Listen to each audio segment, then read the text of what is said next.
former spokesperson for Israel Defense Forces and senior fellow at the Foundation for Defense of Democracy, Jonathan Conricus, joins me.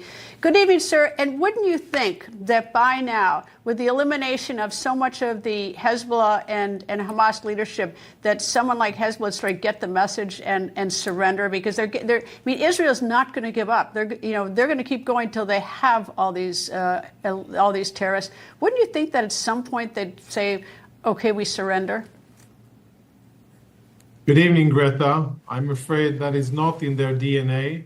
That is not in their ideology. Their ideology, which motivates them and drives them, is to annihilate Israel. For them to say, "I surrender," isn't in their book. There is an Islamist version of temporary ceasefire called Hudna, which is existent in Muslim scriptures and goes back to the times of conquest of early Islam, which is basically a short ceasefire that can be asked for in order to regroup, to continue fighting afterwards when the conditions are better. So to surrender is not for them. And you know what? That suits me fine. If they started this, they are not going to surrender. They will face the consequences of what they brought upon themselves, both Hamas and Hezbollah. Well, as you sort of look back between this and World War II history, the idea of not surrendering and President Macron now trying to kneecap Israel by putting an embargo on French weapons to Israel, of course, I thought about the fact that, boy, France sure surrendered pretty quickly until we bailed them out in World War II. So that there's a lot of people who do want to surrender, either now or historically. Yes, they are, and the actions of the French president, they ring very familiar. They're very Vichy-esque. And remember people of what the French did during the Second World War and how they collaborated, how the French regime collaborated with the Nazis and handed over their Jews very willingly. But, that's something that you can do when you don't have real skin in the game. And for Israel, we have extremely lot of skin in the game, and we can't allow ourselves to do that. It is disappointing to see a democracy act like France has done. But, even if Israel will have to fight alone, which we are not, and I hope that we won't have to, Israel will fight because this is very, very existential for Israel. We're fighting on 7 fronts, but the real and big enemy is Iran behind the scenes.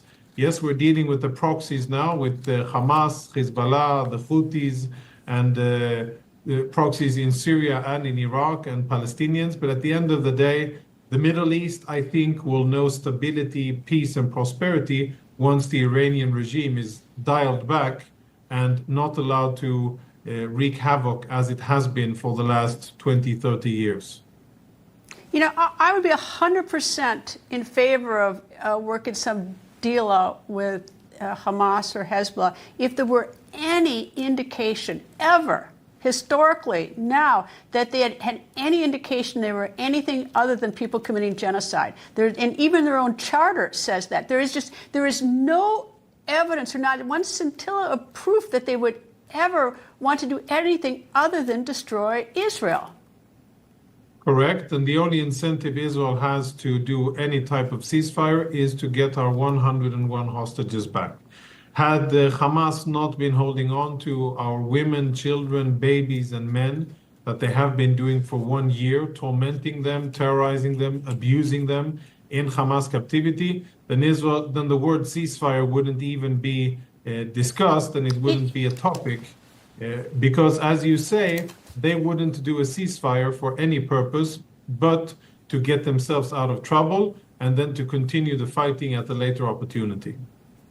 And Sinwar, who is now the reigning leader of Hamas, Haniyeh, having been eliminated in Iran on the 31st of July, there were rumors that he might be dead, but apparently he is alive. Is that the information you have, that he was not killed? Yeah, that's new information from today, but it's a bit sketchy that he is communicating with his Qatari benefactors.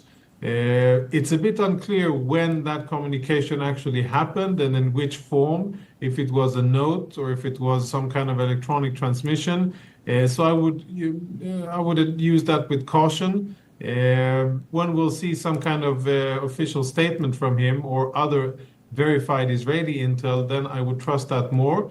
But I would really like to see him eliminated and join the club of Hassan Nasrallah, Ismail Haniyeh, and many other terrorists who attacked Israel and paid the price for it. And to think, and I'm going to take the last one, is to think that he had a brain tumor and that Israel saved his life with the surgery, a number of years ago, Anyway, Jonathan Conricus, thank you, sir. Thank you, ma'am.